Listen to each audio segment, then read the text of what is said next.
Hello বন্ধুরা, চলে আসছে আমি রান্না করতে। দেখো মাছ আমার ভাজা হয়ে গিয়েছে, এখন আমি নামিয়ে নেব। তেল গরম হয়ে গিয়েছে, তখন আমি দিয়ে দেবো এখানে কিছুটা রাঁধুনি, রসুন, কাঁচা লঙ্কা। ভাজা হয়ে গিয়েছে, এখন দিয়ে দেবো আমি জল, একটু খুব বেশি জল দেবো না।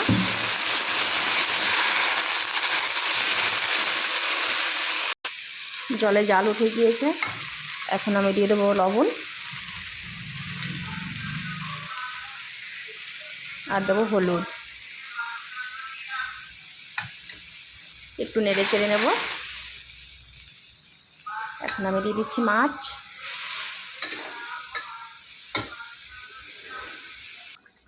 তো মাছ দিয়ে আমি একটু নেড়ে চেড়ে নেবো। দেখো জাল উঠে গেছে, সব লাস্ট শেষে আমি এখন দিয়ে দেবো।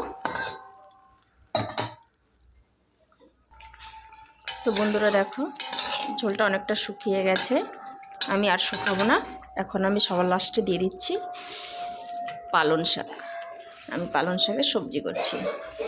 কার কার পছন্দ অবশ্যই জানাবে। এইভাবে শাকটা করলে পরে খুব টেস্টি হয়, তাই আমি এইভাবেই রান্না করি।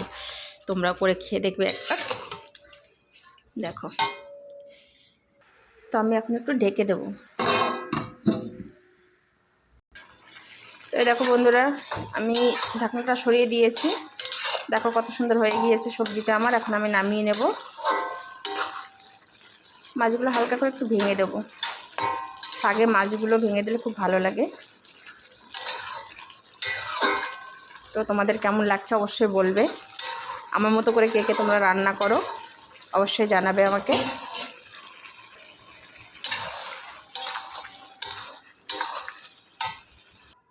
তো বন্ধুরা দেখো আমি সবজিটা নামিয়ে নিয়েছি।